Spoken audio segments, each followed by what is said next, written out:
Hello student. आज हम लोग केमिस्ट्री का एक बहुत इंपॉर्टेंट टॉपिक करने जा रहे हैं। उस टॉपिक का नेम है नॉर्मेलिटी। वैसे मैं आज के मेरे इस लेक्चर में जो स्पेशल लेक्चर है उसमें मैं नॉर्मेलिटी पार्ट 1 करवाने वाला हूँ। ये जो नॉर्मेलिटी पार्ट 1 है इसमें मैंने आपको equivalent weight, number of equivalent और कुछ इससे मिलते जुलते कॉन्सेप्ट जैसे मिली मोल, मिली इक्वलेंट्स, ऐसा छोटे छोटे टॉपिक जोड़ के एक पूरी मैंने इस आज के मेरे के लेक्चर में सीरीज बनाई हुई है जो हम करने वाले हैं। एक चीज़ आपको बता दूं, ये जो नॉर्मेलिटी टॉपिक है ये सिर्फ +1 +2 की केमिस्ट्री में ही नहीं, नीट में, जेई मेन में, इवन ग्रेजुएशन के जो स्टूडेंट हैं जो bachelor of science medical non medical में करते हैं, even master of science chemistry में करते हैं, या कोई भी किसी तरीके का एग्जाम क्रैक करते हैं तो उसमें नॉर्मेलिटी एक बहुत इंपॉर्टेंट रोल प्ले करता है। ये इक्वेशन बेस्ड टॉपिक जैसे स्टोइचियोमेट्री, कैसे प्रोडक्ट अपने फाइंड करना, लिमिटिंग रिएजेंट कैसे अप्लाई करना, मतलब ये मान के चलो बड़ी सारी स्टेटमेंट में अगर कोई डिफिकल्ट न्यूमेरिकल है तो ये नॉर्मेलिटी उसको बिल्कुल क्विकली सॉल्व कर देता है। तो हमें नॉर्मेलिटी को सीखने से पहले छोटे छोटे पार्ट्स बनाने जा रहा हूँ और वो है इक्वलेंट वेट। तो शुरू करते हैं। इधर लिखिए इक्वलेंट वेट। इक्वलेंट वेट इसका सिंबल ई है, मतलब मैं ई से रिप्रेजेंट करूंगा। इससे पहले आपने क्या कुछ सीखा होगा, जैसे relative atomic mass, average atomic mass, gram atomic mass, gram molecular mass, ये हमने रूटीन में मोल कंसेप्ट में किया होता है। ठीक है, तो मैं इक्वलेंट वेट यहां करवाने वाला हूं। चलो जी, इक्वलेंट वेट में क्या है, इधर मैं m बाय n फैक्टर लिखने वाला हूं। ये लो मैंने लिख दिया, डिफाइन अभी करवाता हूं। m बाय n, वो जो m है वो क्या चीज है, m is equal to molar mass, molar mass. और ये GAM भी हो सकता है और GMM भी हो सकता है, वो हमें पता होता है। 1 मोल का मास GAM GMM है। GAM हमने कब लेना है, जब कोई एटॉमिक स्पीशीज है, या कोई मोनो एटॉमिक आयन हो, मोनो एटॉमिक आयन हो, मोनोटॉमिक आयन। ठीक है, जैसे अपने सोडियम ले लिया, या Na+ ले लिया, या हमने O ले लिया, या हमने O-2 ले लिया, तो ये मोनोटॉमिक है सब।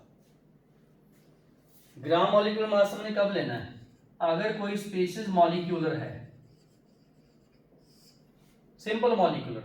ठीक है, जैसे हमने CaO लिख दिया, या कोई ऐसा जो पॉली एटॉमिक आयन हो, पॉलीटॉमिक आयन हो। ठीक है, कैसे, जैसे अपने SO4- लिख दिया। ज्यादा समझ आ गया?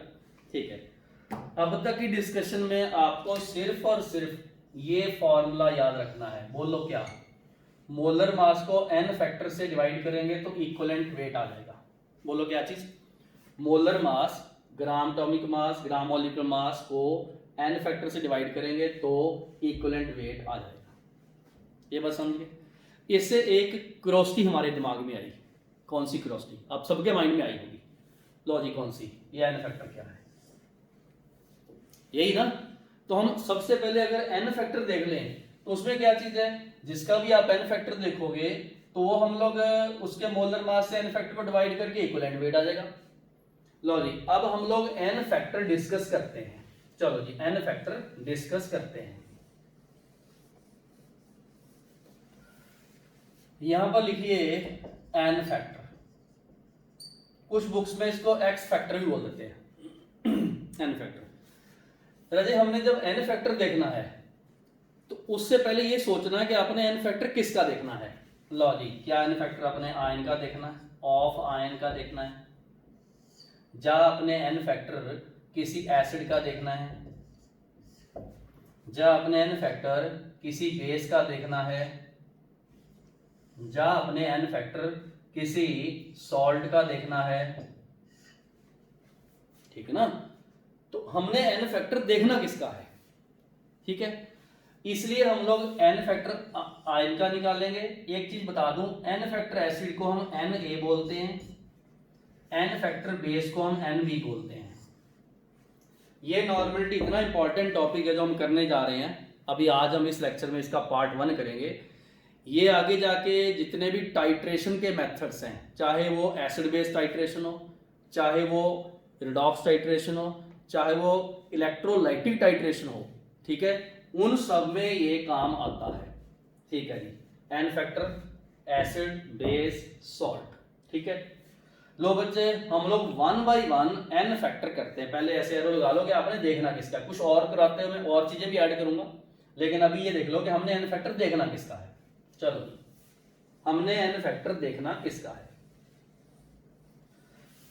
पहला पार्ट, हाँ जी, एन फैक्टर ऑफ आयन। ठीक है, ये लो। कभी भी आपको एन फैक्टर आयन का पूछा जाए तो आपने क्या लिखना, ये बेसिकली मैग्नीट्यूड ऑफ चार्ज होता है। चार्ज कितने यूनिट है, जा number of unit of charge कितना होता है। बेसिकली हम लोग इसको वैलेंसी भी बोल देते हैं, वैलेंसी ऑफ आयन कितना है।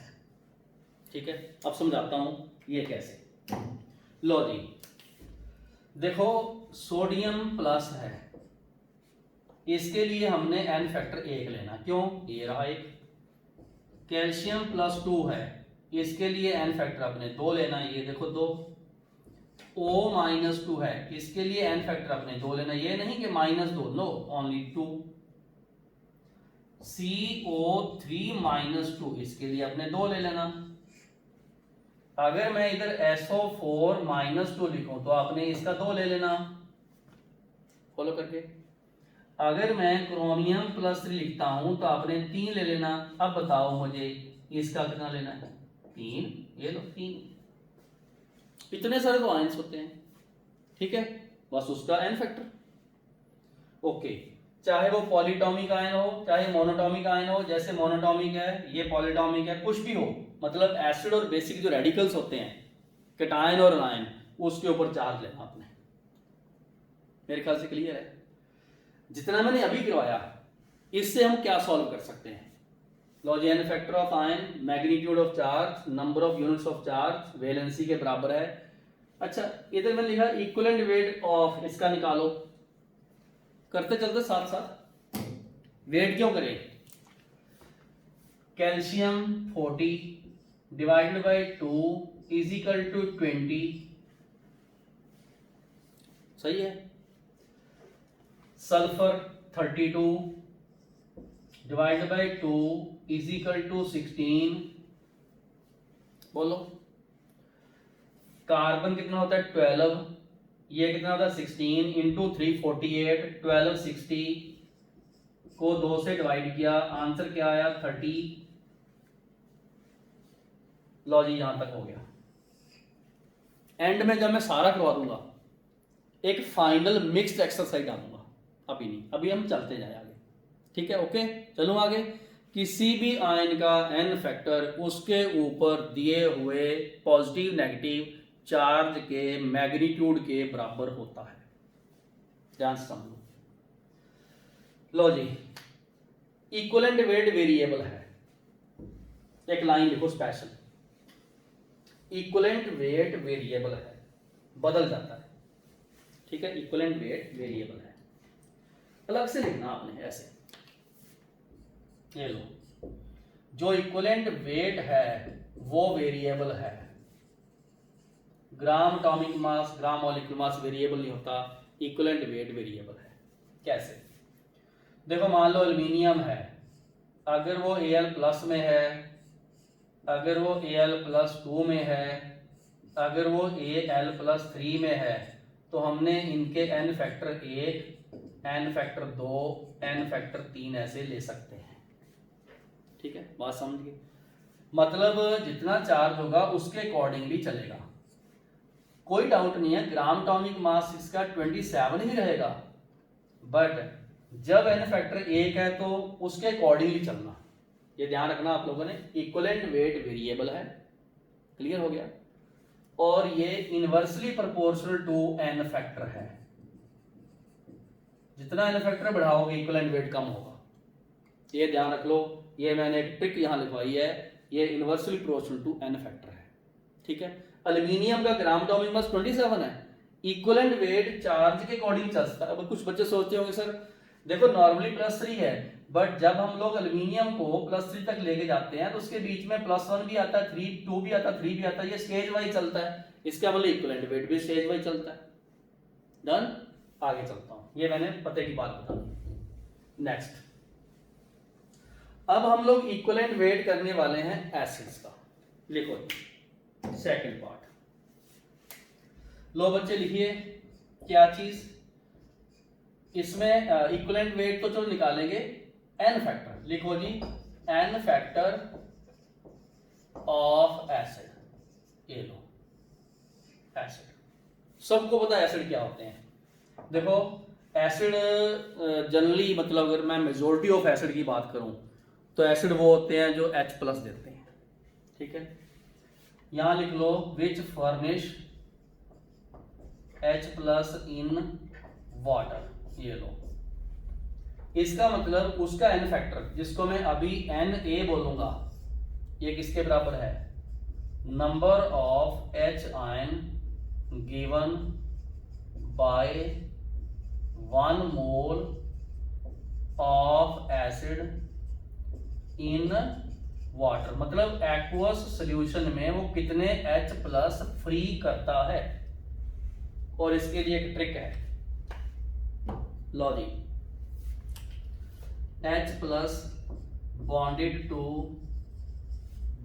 टू हाई इलेक्ट्रोनेगेटिव एटम, जैसे HCl से जुड़ा हो, ये -+ H+ में टूट जाएगा Cl- में, यहां पर इसका n फैक्टर 1 लेना। H2SO4, ये जब भी पानी में डिसॉल्व करोगे तो ये 2 H+ छोड़ेगा और SO4 - 2 ये 2 निकले, इसका n फैक्टर अपने 2 लेना, ठीक है। कितने H bonded to electronegative atom, chlorine, fluorine, oxygen, high electronegative, ठीक है। लो जी मैंने अब एग्जांपल लिखने शुरू कर दिए। लो जी बेटा ये एग्जांपल 1 है, ये एग्जांपल 2 है, ऐसे लिखते जाओ, बहुत सारे एग्जांपल कराऊंगा, ठीक है। ये देखो 2 H निकले, यहां से अभी 1 H फ्री हुआ, पानी में डालने से वो कितने H+ देता है, ठीक है, n फैक्टर। अब कुछ एग्जांपल करवाता हूं जिनमें आप लोगों ने n फैक्टर देखना है, ठीक है। लो बच्चे n फैक्टर, लो बच्चे तीसरा एग्जांपल मान लो HNO3 है, तो ये 1 H+ देगा और साथ में NO3, इसका n फैक्टर अपने 1 लेना। इसी तरीके से अगर HNO2 है तो इसका भी n फैक्टर अपने 1 लेना, क्योंकि यही जाएगा सिर्फ, सही बिल्कुल, ठीक है। पांचवा, अगर H2SO3 है, ये सल्फ्यूरस एसिड है, वो सल्फ्यूरिक था, इसका n फैक्टर अपने 2 लेना। 6th, अगर मैं ऐसे HF लिखता हूं तो इसका n फैक्टर आपने 1 लेना, क्योंकि HCl HF सारे इसी टाइप के हैं, और HBr हो या HI हो, ये सब का हमने 1 ही लेना। लो जी CH3COH, इसका ये वाला H+ निकलता है, और CH3CO- भी टूटता है, H+, इसका भी हमने 1 लेना। ये एसिटिक एसिड है, क्या है, विनेगर, एसिटिक एसिड, करो नोट, चलो आगे, ठीक है। लो बच्चे 8वां लिखवाता हूं, लो राजे ऑक्सैलिक एसिड, चलो जी नोट करो, ये क्या होता है, COH 1 ये और COH, इसमें से 2 निकलते हैं, 1 और 1, इसका n फैक्टर अपने 2 लेना है। 9th, ये है हाइड्रोजन परऑक्साइड, हाँ जी हाइड्रोजन परऑक्साइड, क्या, हाइड्रोजन परऑक्साइड, ठीक है। इसका n फैक्टर हम लोग, लो जी इसका n फैक्टर हम लोग, n फैक्टर इसका एसिड का 2 लेंगे, क्योंकि ये H2O2 क्या करता है, 2H+ और पर ऑक्साइड आयन छोड़ता है, इसलिए ये इसका एन फैक्टर अपने 2 लेना है। बिल्कुल सही, चलता जाऊं आगे। ठीक है, क्लियर हो गया। लॉजिक 10th, ऑर्गेनिक कंपाउंड में देखना बहुत बार ऐसे आएगा कि एक CH2 है, एक इधर CH है, और फिर CH2 और फिर CH2, इधर इसके साथ COH है, ठीक है, यहाँ पर COOH है, इसके साथ CH के साथ COH है, और यहाँ से H हटाया और ये बन गया CH3। हाँ जी, 1 2 3, इसका एन फैक्टर आपने 3 लेना है, क्योंकि ये 3H दे सकता है मैक्सिमम। ठीक है, ये ऑर्गेनिक कंपाउंड में बड़ी स्ट्रक्चर बना दी मैंने, कोई डाउट नहीं है। ठीक है, चलते हैं आगे। 11वां, अगर ये बेंजीन रिंग हो ऐसे, उसके साथ COH एक हो और यहाँ पर लगा हो CH3, और इधर एक CH COOH हो, एक H यहाँ से निकलेगा, और इसका एन फैक्टर अपने 2 लेना है, क्योंकि वो 2H छोड़ सकता है। ठीक है, समझ आ गया सबको। 12th, अगर बच्चे इधर लिखा हो H3PO4, ये लिखा हो फास्फोरिक एसिड, इसकी स्ट्रक्चर ऐसी होती है, PO होता है और OH1 OH2 OH3, 1 2 3, और एन फैक्टर अपने इसका 3 लेना है। कितना लेना है? 3 लेना। चलो आगे, क्योंकि ये यहां से H+ निकालेगा, यहां से H+ निकालेगा, यहां से H+ छोड़ेगा, तो ये 3H मैक्सिमम, ये मैक्सिमम है, ध्यान रखना, मैक्सिमम 3 से ज्यादा नहीं हो सकता, मैक्सिमम। बोलो, चलो आगे। ठीक है, इसी तरीके से एक सिलिसिक एसिड भी है, लिखो जी सिलिसिक एसिड। वो क्या होता है? SiOH4, Si1 OH1 OH2 OH3 OH4 plus plus और प्लस प्लस, एन फैक्टर इसका 4 है। बोलो 13। लो जी 14, ये बहुत बार सुना होगा, कार्बन डाइऑक्साइड को पानी में से पास करते हैं तो कार्बोनिक एसिड बनता है। स्ट्रक्चर देखोगे तो CO1 OH1 OH2, एक H+ यहां से एक इधर से, इसका एन फैक्टर अपने 2 लेना है, ये कार्बोनिक एसिड है। बात समझ में आई? खूब समझ में आई। लास्ट 15वां, मान लो ऐसे HClO4 लिखा हो, ऐसे लिखा हो, ठीक है। तो यहां पर अगर अपने स्ट्रक्चर देखें तो Cl double bond O double bond O double bond O, और इधर OH होता है, ऐसे HClO4 ऐसे बनता है, यहां से प्लस है तो ये आगे जाके H+ में ClO4 माइनस में टूटता है, इसका एन फैक्टर अपने 1 लेना है। इसको बोलते हैं पर क्लोरिक एसिड। ये लो, खूब समझ में आया, कोई दिक्कत नहीं है, स्ट्रक्चर कुछ नहीं है, एक बार करवा दूंगा, नोट करोगे, नेक्स्ट टाइम रिवीजन करोगे तो कोई दिक्कत नहीं आने वाली। लो बच्चे, 15 करवा दिए मैंने, 15।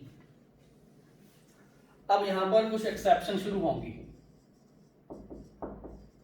एक्सेप्शंस मतलब जिसमें गलतियां होने के चांस है। सिली मिस्टेक बोलते हो, बोल ही गया था।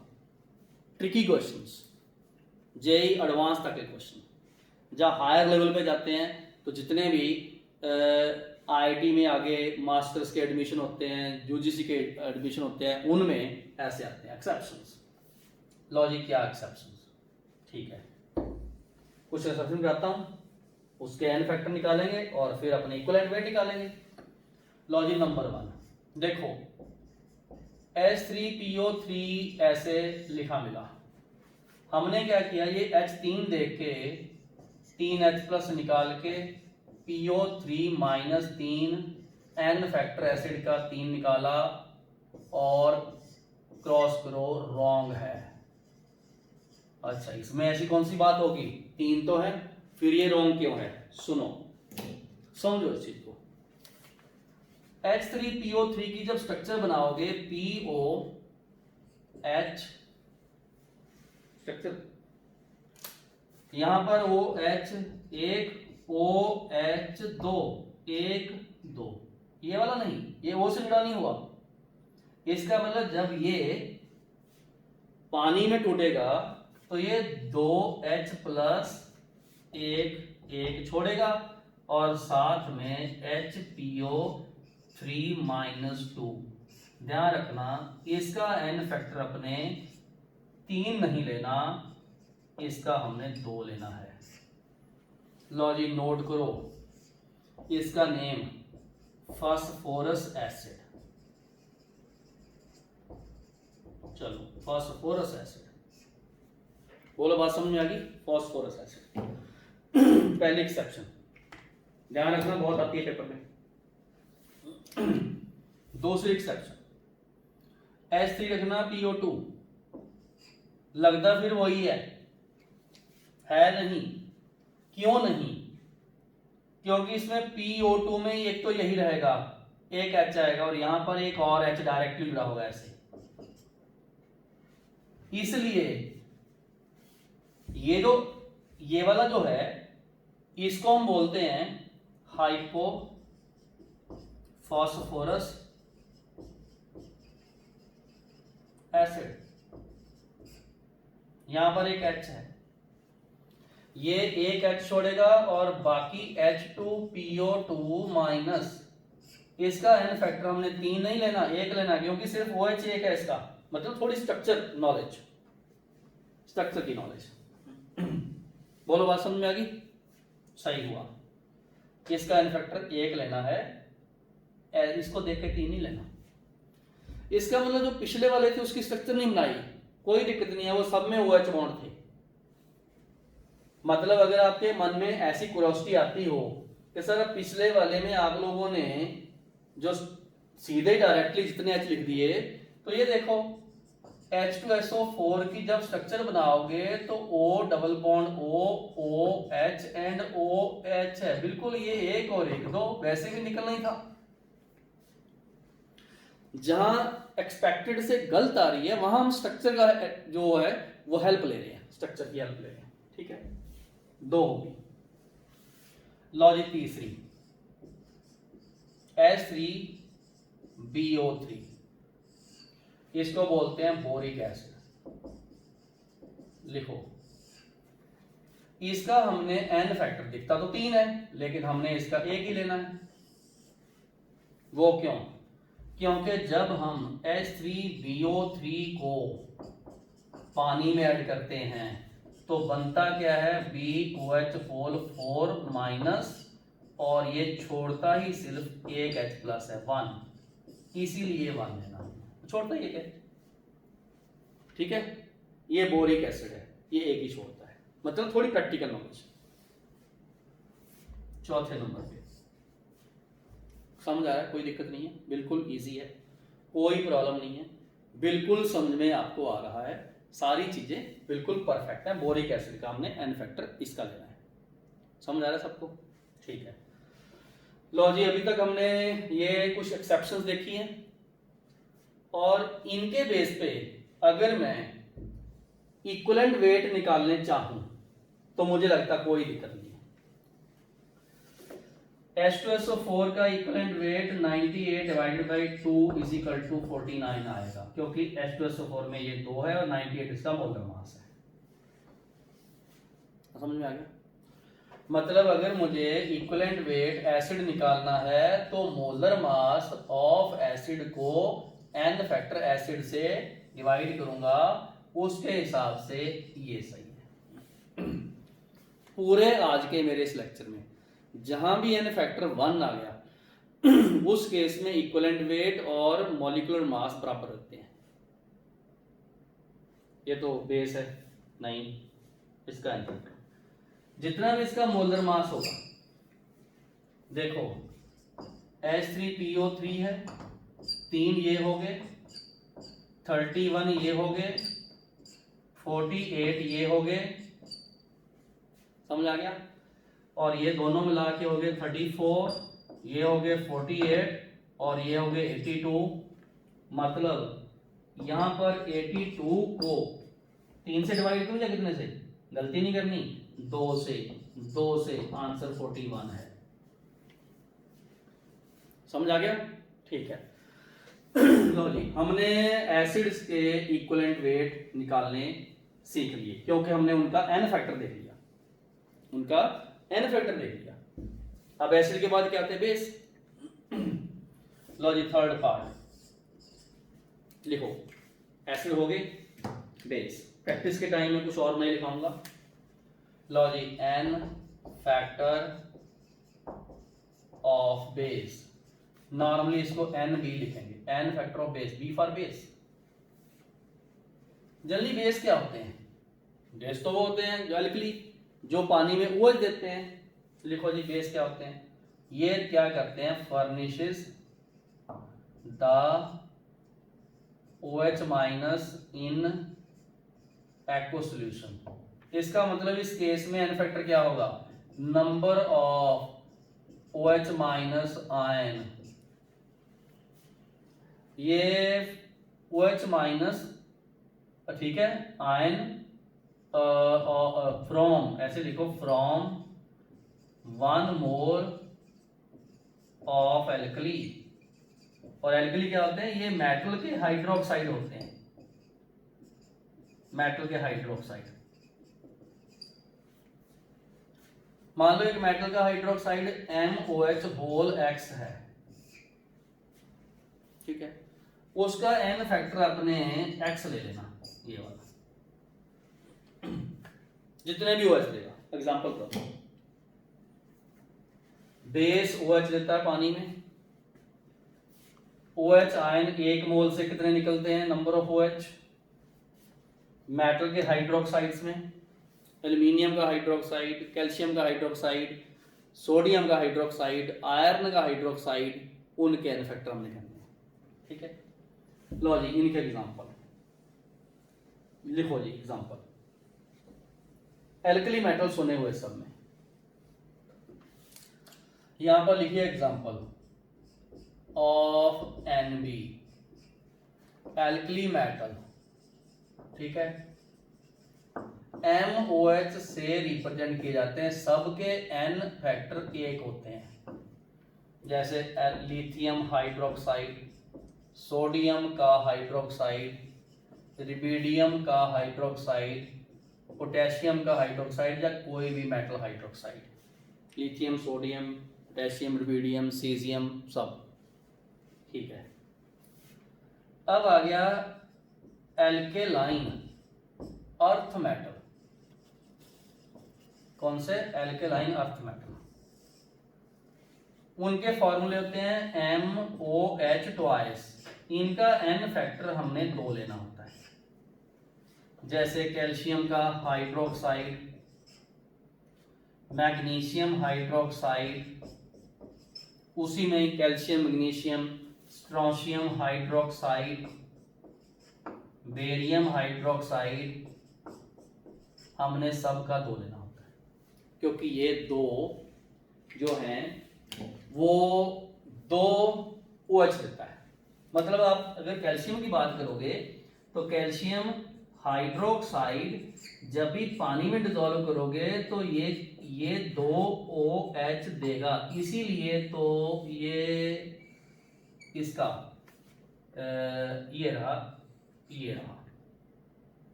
बिल्कुल सही ना? ठीक है, alkali metal, alkaline earth metal, ये आपने याद करने हैं। चलो आगे चलते हैं। अब देखता हूं मैं, जैसे एल्यूमिनियम का आ गया। देखो, एल्यूमिनियम OH थ्राइस होता है, इसका एन फैक्टर अपने 3 लेना, क्योंकि 3 देगा। फेरिक हाइड्रोक्साइड का अपने 3 लेना है, ये देखो 3 देगा, ठीक है। तो जो भी हमें आ जाए तो उसके अकॉर्डिंगली हमें ये उतने दे देगा OH। चलो एक एक्सेप्शन करता हूं। देखो, वैसे एक तो यहां नोट कर लो, अमोनियम हाइड्रोक्साइड का एन फैक्टर अपने 1 लेना है, बट मैं एक्सेप्शन क्यों बोलता हूं, ये लो, एक्सेप्शन लिख लो। देखो बहुत बार आपको ऐसे मिलेगा अमोनिया, क्या आप अमोनिया का एन फैक्टर बताओ। अब बोलोगे सर यहाँ OH तो कोई दिखता नहीं है, तो अमोनिया को पानी में डिजोल्व किया तो इसका एन फैक्टर बताओ। एक्सेप्शन क्यों आई? क्योंकि इसमें OH नहीं है और आपने इसका एन फैक्टर 1 लेना। अब कैसे? जब आप अमोनिया को पानी में डिजोल्व करोगे तो उसमें हमें अमोनियम आयन 1 मिलेगा, OH नेगेटिव ये मिलेगा। आप देखो ये OH 1 मिला ना अपने, तो ठीक है, क्योंकि इनकी रिएक्शन के बाद ये बनता है अमोनियम एंड हाइड्रोक्साइड, तो हाइड्रोक्साइड एक है निकल गया। समझ आ गया? यहां समझ आ गया? ठीक है, लो जी।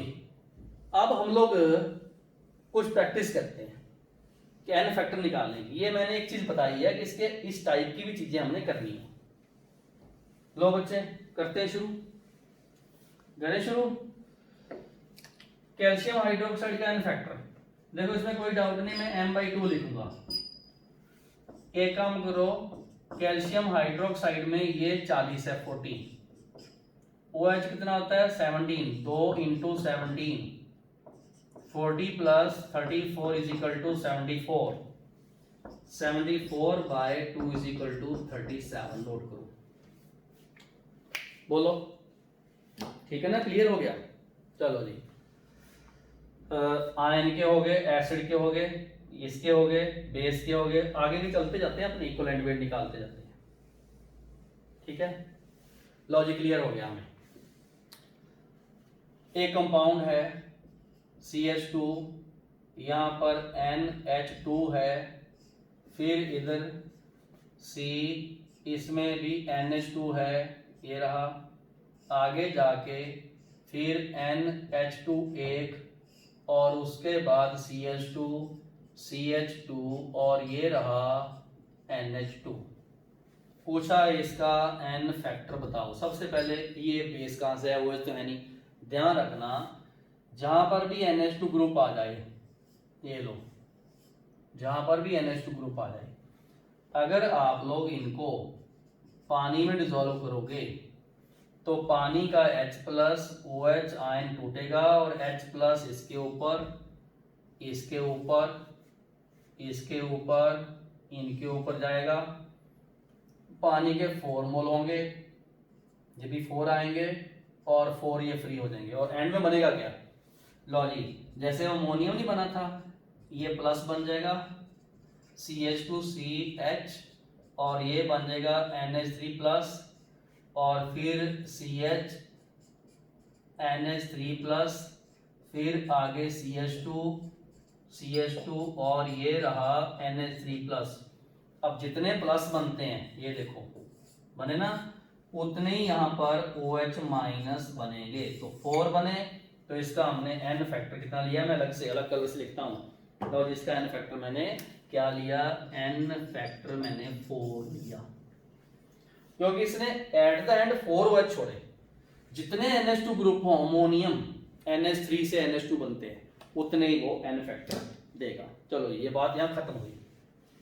ठीक है, एन फैक्टर आयन का हो गया equal to charge, n factor acid का हो गया इक्वल टू H+, बीच में एक्सेप्शन आ गई। एन फैक्टर बेस का आ गया इक्वल टू OH-, बीच में आ गया अमोनियम, ये वाले। ठीक है, एनिलीनियम या NH2 ग्रुप वाले भी आ गए, तो ये भी हो गए। ठीक है, चलो आगे नेक्स्ट। लो बच्चे, फोर्थ शुरू करते हैं। क्या?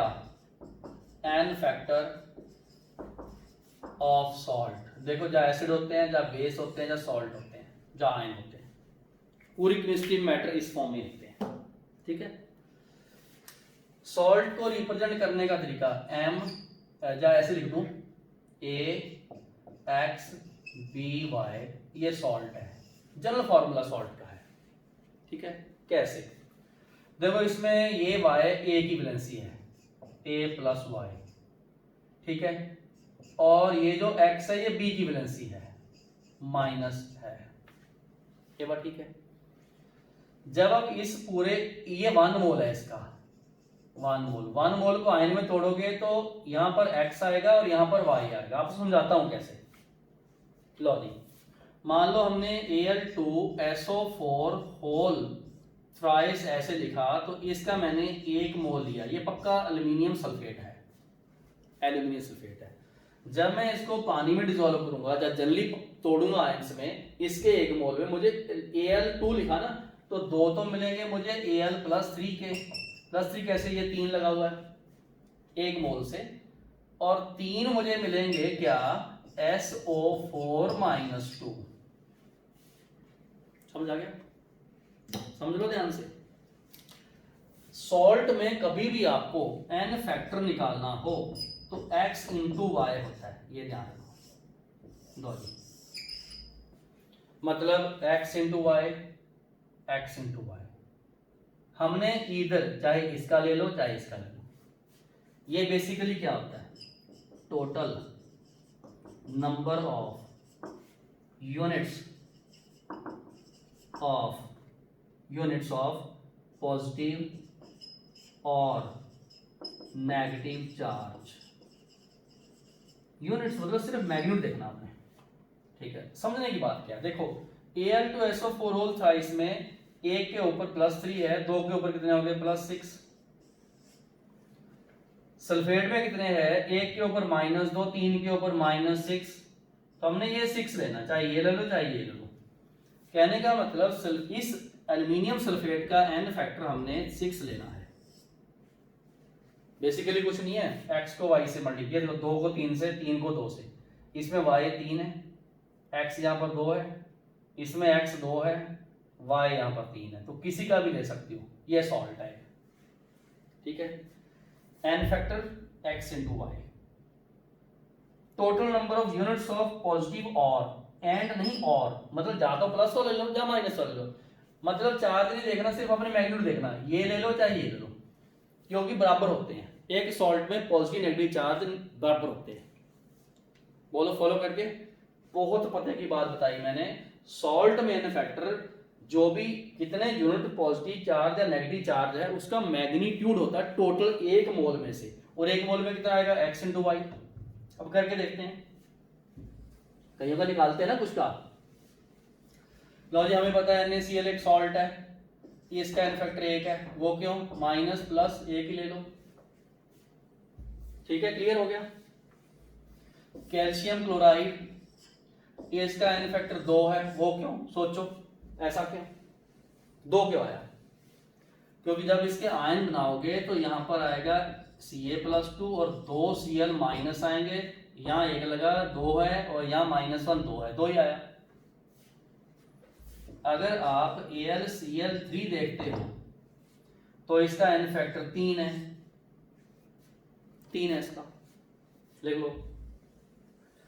अगर अपने Ca3PO4 होल ट्वाइस देखते हैं, इसका n फैक्टर बताओ, दिमाग लगाओ कितना है, शाबाश बोलो कितना लगता तुम्हें, 6 है इसका, वो क्यों, आयन में तोड़ो पूरा 1 मोल, 3 कैल्शियम +2 को ये 2 PO4 ये 3 -3, इस 3 को 2 से करो, 2 को 3 से करो, यही आएगा आंसर। फॉलोड, हाँ जी। BaSO4 ये -2 ये +2, आंसर इसका 2 ही आएगा। बोलो बात समझ गए, पक्का। इसी तरीके से Na3PO4 इसका 3 आना, क्यों, आयन में तोड़ो Na+ एंड 1 PO4 -3, ये प्लस का 3 आगे 1 है तो 3, ये 3 ही आया। चलो इसका आंसर, ये सॉल्ट है, साइड में लिखे हुए हैं, इसको करते जाओ। कैल्शियम क्लोराइड का n फैक्टर 2 है, CaCl2 111 है, इसका आंसर 55.5 आ गया, ये लो। फॉलोड, बिल्कुल सही। लो जी, तो n फैक्टर हमने इस तरीके से निकाले, सही हो गया ना, बिल्कुल। लो जी, हमने n फैक्टर निकाल लिए, और इक्वलेंट वेट साथ साथ में मैंने सॉल्ट वगैरह के बता दिए, मेरे ख्याल से कोई इसमें डाउट नहीं है। तो मैं अब अभी तक जो मैंने करवाया उनका मैं इक्वलेंट वेट आपकी प्रैक्टिस करवाता हूँ। चलो जी लिखो एक एक्सरसाइज, ठीक है। लिखो जी find the equivalent weight of इनके, ठीक है। इक्वलेंट वेट ये वैसे मैंने लिखे रखे, आप नए सिरे से तो लिखो 1 O-2 पूछ लिया तो 16/2, ठीक है, इजिकल टू 8 आ जाएगा सेकेंड। समझ आ गया, कोई दिक्कत नहीं है। इसके बाद अपने HNO3 पूछा, एसिड है, 63 डिवाइडेड बाय 1 इजिकल टू 63 लिख लो, कोई प्रॉब्लम नहीं है। तीसरा लिखो H2CO3, लो बच्चे ये 2 है, ये 12 है, ये 48 है, टोटल मिला के बनेगा 60 और 62 को 2 से डिवाइड किया, हाँ जी कितना लिखूं 31, क्योंकि ये एसिड था। समझ आ गया सबको, कोई दिक्कत नहीं है। COOH है, COOH है, सबका मोलर मास निकालना 90 आता है, तो 90 divide by 2 is equal to 45, equivalent weight इसका आ गया। चलता हूं आगे, बोलो पांचवा लिखता हूं, ठीक है। चलूं आगे। अब बच्चे अगर अपने इसको लिखते हैं Fe+3 का, तो कोई दिक्कत नहीं है, 56 को 3 से डिवाइड कर लो तो आ गया। नेक्स्ट चलते हैं 6th, H3PO4 है, तो ये आप सॉल्व करोगे तो M लिख लो, M मतलब मोलर मास 3 से, वैसे ये 98 होता है, इसका इतना आया, कोई दिक्कत नहीं है, सही है ना बिल्कुल। चलो 7वां करते हैं, चले 7वां करते हैं, ठीक है। 7वां अगर अपने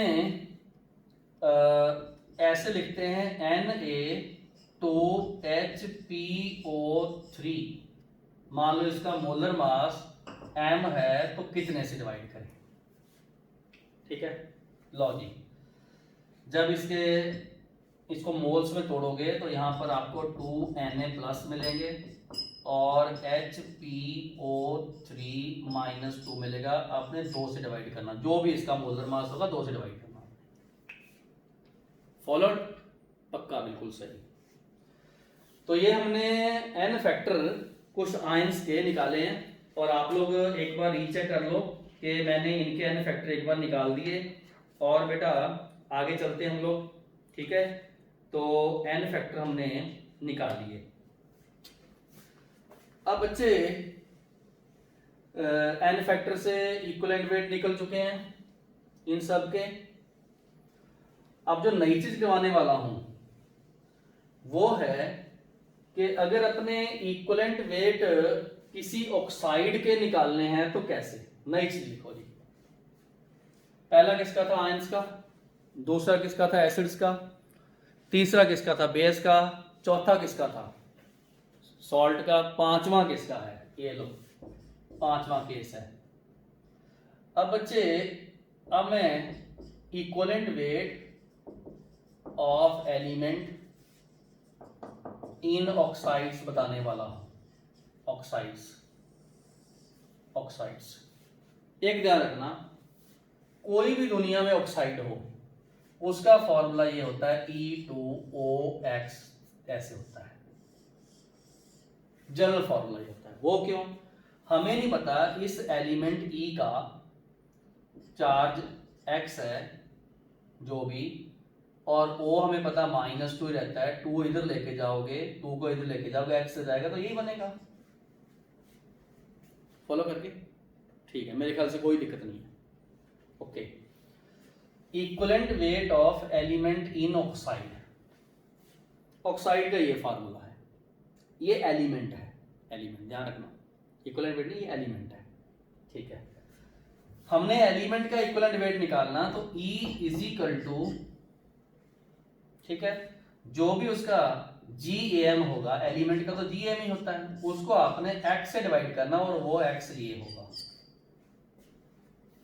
वो x ये होगा, ध्यान रखना, ठीक है, क्लियर हो गया, ओके डन। लो जी, एक चीज और शॉर्टकट नोट करो, वैसे वो मोस्टली वही लगता है जो मैं बताने वाला हूं, मोस्टली वही लगता है, ठीक है। लो जी, क्या है, equivalent weight of element in oxide is equal to the mass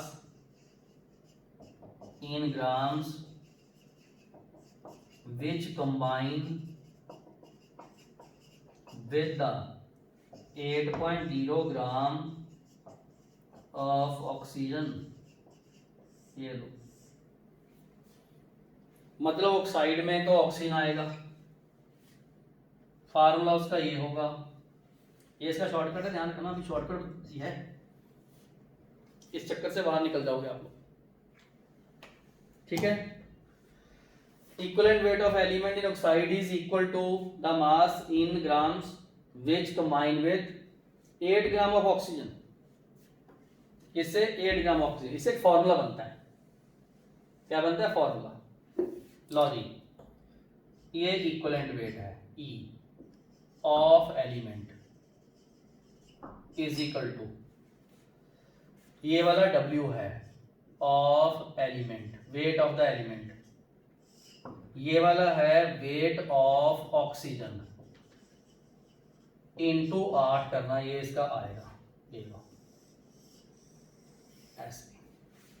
oxygen, जब कोई ऑक्साइड बनते हैं, जितना वेट एलिमेंट का है divided by weight of oxygen into 8 करना, आपने इक्विवेलेंट वेट ऑफ एलिमेंट आएगा। 8 ग्राम ऑक्सीजन से जो कंबाइन करेगा वो उसका इक्विवेलेंट वेट है। ऑक्साइड में, ये सिर्फ ऑक्साइड में चलती है, बहुत सारे ऑक्साइड हैं, CO2, CEO, ठीक है, FeO, Fe2O3, calcium oxide, magnesium oxide, हाँ उसमें देखना आपने, ठीक है, बात समझ आ रही है सबको, बिल्कुल। लो जी, इक्विवेलेंट वेट क्या है, जो 8 ग्राम से कंबाइन करे। For example, equivalent weight of carbon in CO2 कितना है, हम पता क्या करेंगे, कार्बन डाइऑक्साइड में ऐसे लिखेंगे 12 ग्राम ऑफ कार्बन है एंड 32 ग्राम ऑफ ऑक्सीजन है, ये तो ठीक है, CO2 में इतना ही होता है, बोलो, ठीक है। तो equivalent weight of carbon in CO2 निकालना है, ध्यान रखना, मैंने बार बार बोला है, इक्विवेलेंट वेट वेरिएबल है, ये डिपेंड करता है वो किस में है। कार्बन के 12 gram divided by 32 into 4 into 8, ये 4 पे कटा, आंसर इसका 3 आया, 3 ग्राम इक्विवेलेंट वेट है CO2 का। बात समझ में आ गई, ठीक है, बिल्कुल बात समझ में आ गई, ओके, ठीक है, क्लियर हो गया, क्लियर हो गया बिल्कुल। कुछ क्वेश्चन ऐसे भी आते हैं, क्वेश्चन है, ट्रिकी सा क्वेश्चन है, क्या, इन ए मेटल ऑक्साइड, एक मेटल ऑक्साइड है, has 40% by weight of oxygen, बोलता फाइंड करो क्या, equivalent weight of metal M। मैं आपको एक बार इसके ऑप्शन देता हूं। A option 24 gram, B option 60, C option 48, D option 12। दिमाग लगाओ, ठीक है, ओके, हाँ जी, एक मेटल का ऑक्साइड है, उसमें 40% ऑक्सीजन है और इक्विवेलेंट वेट मेटल का निकालो, इक्विवेलेंट वेट मेटल का निकालो। लगाओ दिमाग, तो जी शाबाश। 5 गिनता हूं, 1 2 3 4, टाइम ओवर। करें शुरू? किसी बच्चे ने निकाला हो, चेक करो ये आंसर इसका। कैसे बच्चे, मेटल ऑक्साइड में 40% ऑक्सीजन है, वेट ऑफ ऑक्सीजन आ गया 40 ग्राम, वेट ऑफ मेटल आ गया 60 ग्राम। ठीक है, 60 ग्राम ऊपर 40 नीचे, इंटू 8, ये 5 पे कटा और ये बन गया 12 ग्राम। ये लो इस तरीके से, जो 8 ग्राम से कंबाइन करे वो उसका इक्विवेलेंट वेट है, जो 8 ग्राम से कंबाइन करे वो उसका इक्विवेलेंट वेट है। इसी तरीके से और क्वेश्चन है, ये लो, equivalent weight of Fe in Fe2O3। दो तरीके हैं, देखो मैं इसको मान लूं M2O3, तो ये जो उसका X था, तो इक्विवेलेंट वेट Fe का निकालना है, तो 56 को 3 से डिवाइड आपने कर देना तो आ जाएगा। दूसरा तरीका, अगर मैं इधर Fe2O3 लिखूं तो क्या है, इसमें 2 × 56 है और यहां पर 16 × 3 है और ये 48 ग्राम है और ये वाले 112 ग्राम है। ये बात ठीक है, ऐसे भी निकालना है तो कोई दिक्कत नहीं है। क्या 112 को 48 से डिवाइड करके इंटू हमने 8 करना है, ये 6 पे कटेगा और 112 को 6 पे करोगे तो अल्टीमेटली 56/3 आएगा। तो है तो वही चीज, ये देखो दोनों तरीके से निकाल दिया, बिल्कुल बात समझ में आई।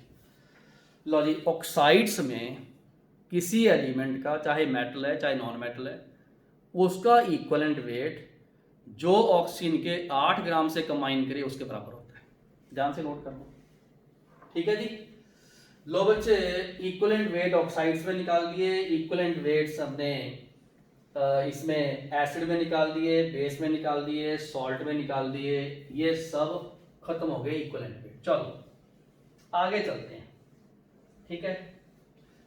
अब इक्विवेलेंट वेट रेडॉक्स में कैसे निकालते हैं, उस स्पेशल से भी बताया जाऊंगा मैं, ठीक है। लो जी, equivalent weight of any substance during redox reaction, ये रिडॉक्स में दो पार्ट होते हैं, एक होता है रिडक्शन,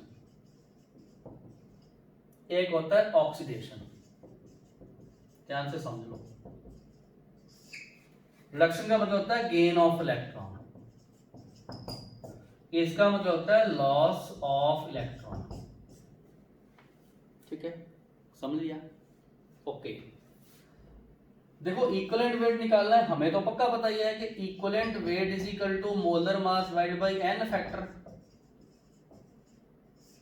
और यहां पर जो एन फैक्टर है, एन फैक्टर वो जा तो होता है एन आर, जा होता है एन ओ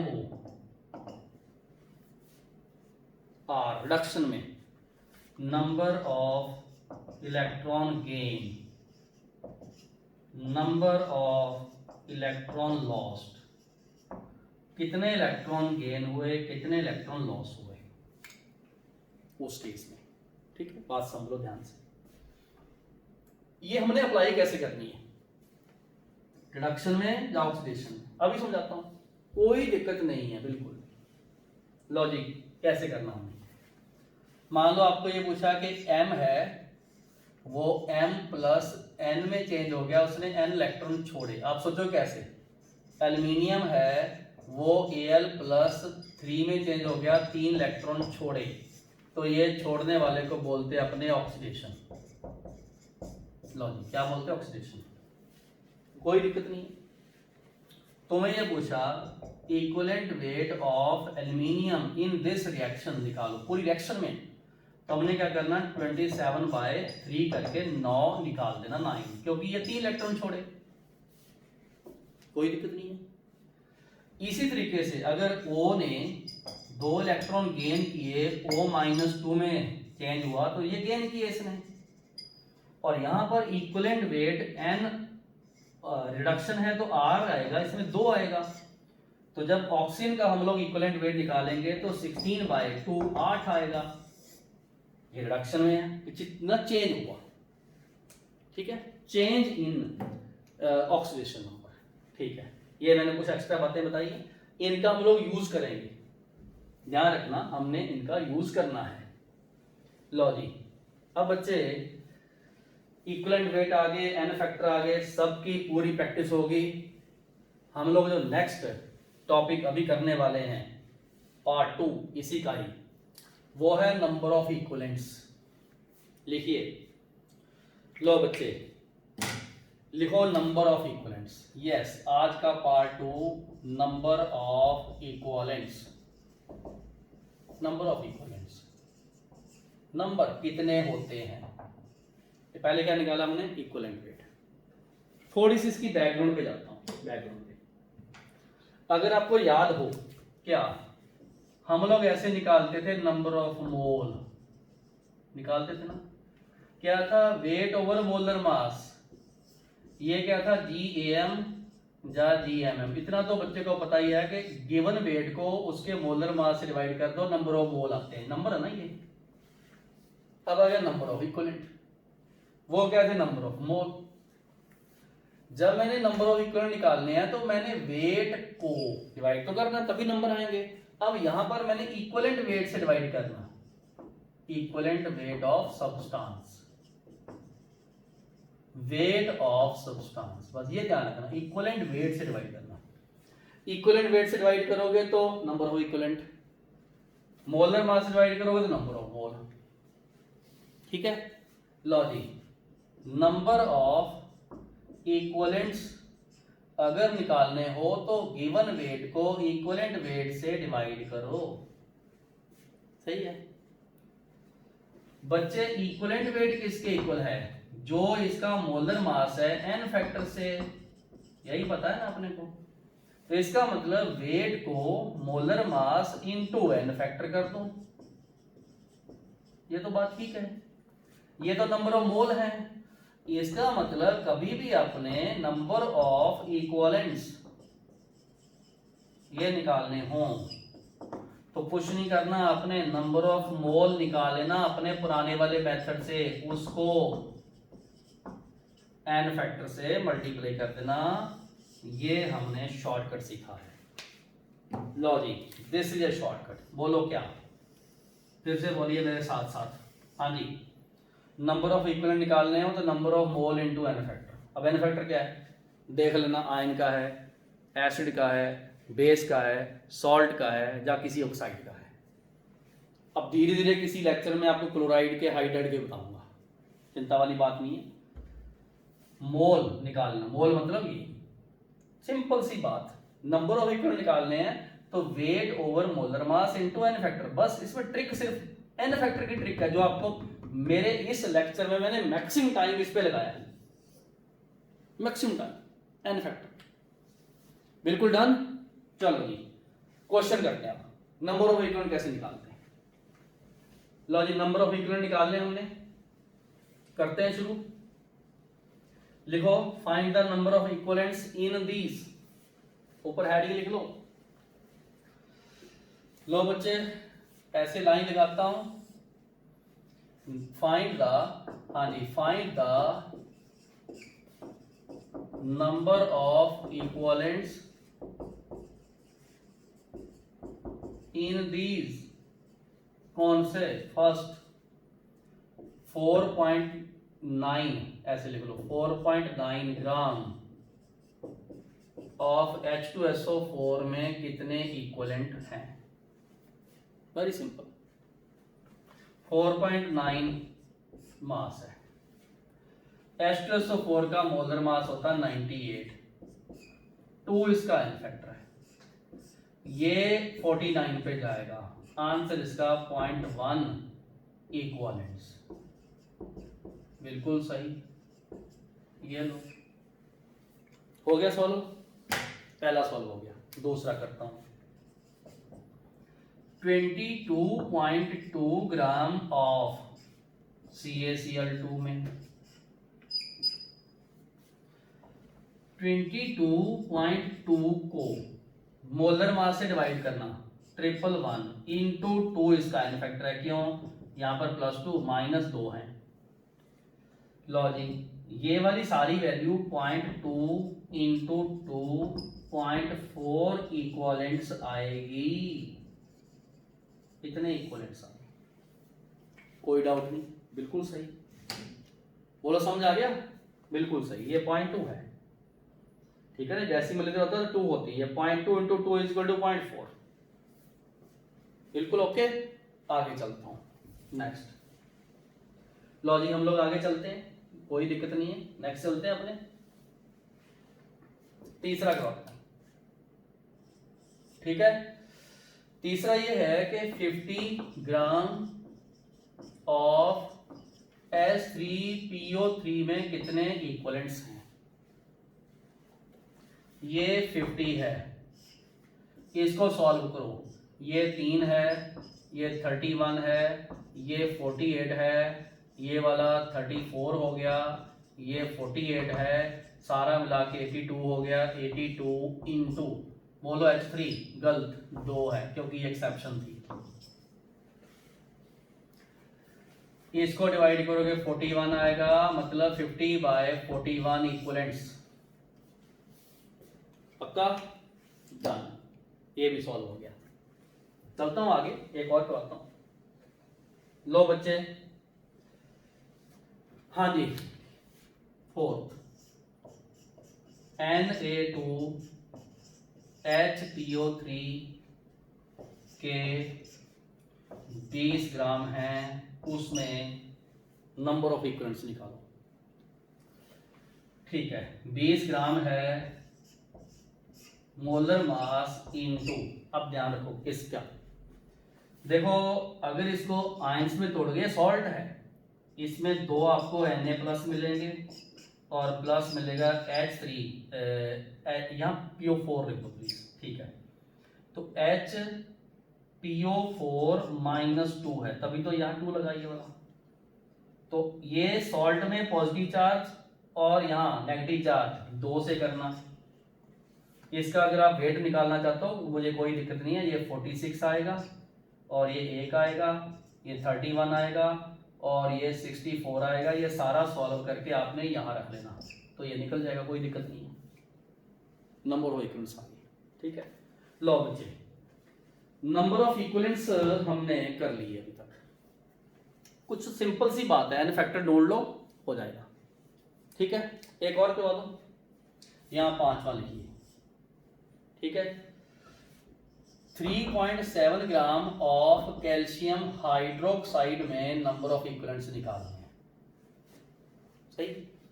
3.7 ग्राम है, इसका मोलर मास अगर आपको याद हो ये 40 है, ये 16 + 1 17 को 2 से किया 34, 74 आ गया, गुना में ये 2 OH बेस है 2 लेना, ये 37 पे गया, 0.1 इक्वलेंट्स आ गया। चलो जी, समझ आ गया आपको।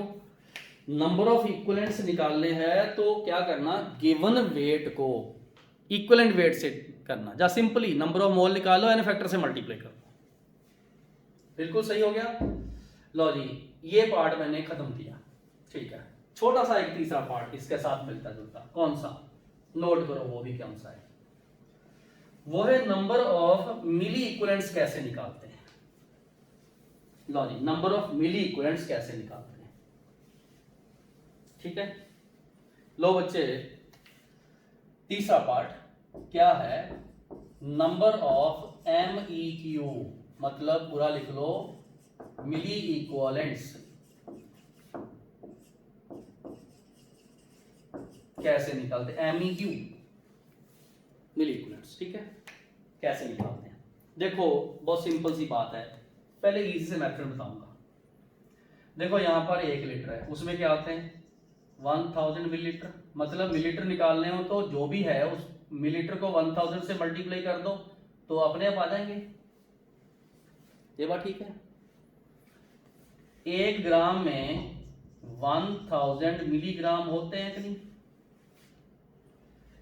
1 मीटर में 1000 मिलीमीटर होते हैं कि नहीं। अच्छा, एक इक्विवेलेंट में 1000 मिली इक्विवेलेंट होंगे कि नहीं, ठीक है। अब जितने आपने इक्विवेलेंट्स जो हैं मिली इक्विवेलेंट निकालने हैं तो 1000 मल्टीप्लाई कर दो, ठीक है, ये ध्यान रखना होता है।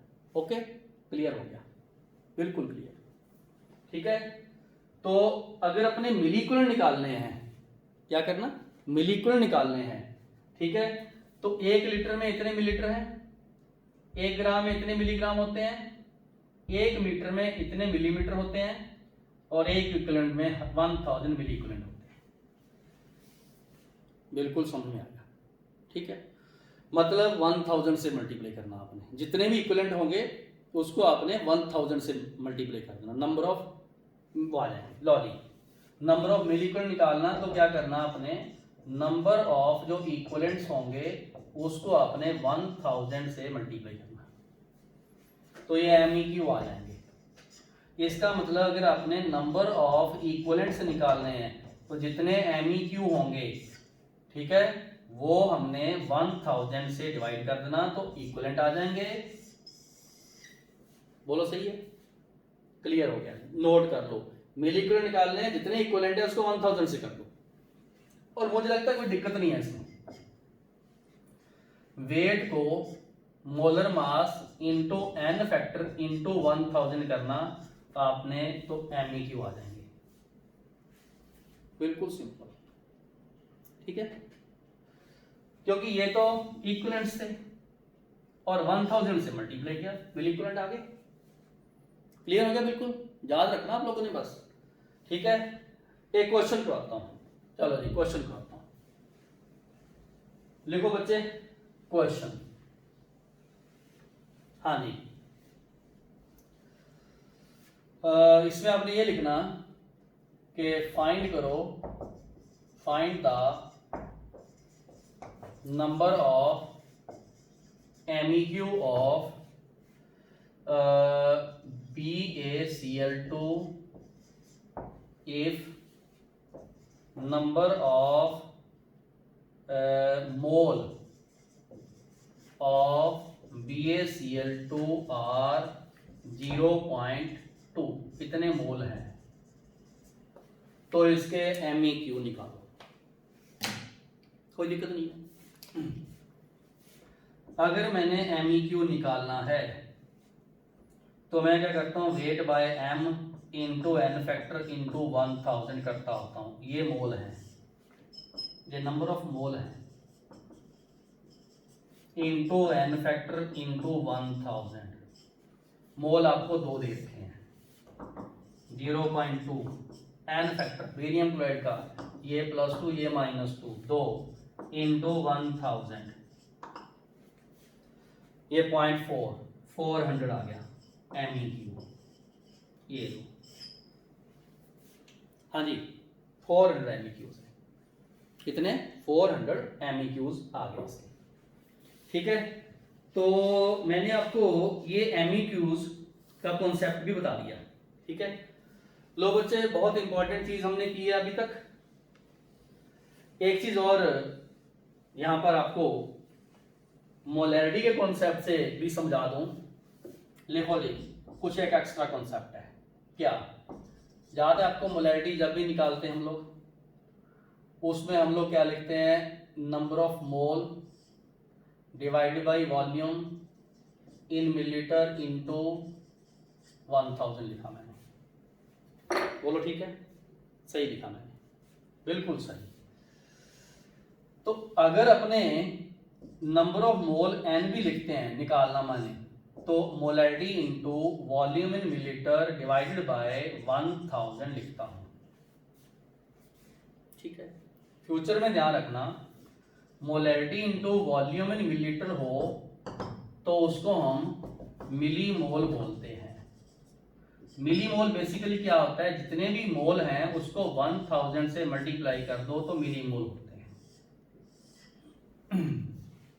मिली मोल होते हैं, ठीक है, वो जैसे मिली इक्विवेलेंट थे, मतलब जितने भी मोल है उसको 1000 से मल्टीप्लाई कर दो, ये एम मोल आ जाते हैं ऐसे, एम मोल, ये ध्यान रखना। और एम मोल क्या होते हैं, molarity into volume in millilitre, ये मिली मोल होते हैं।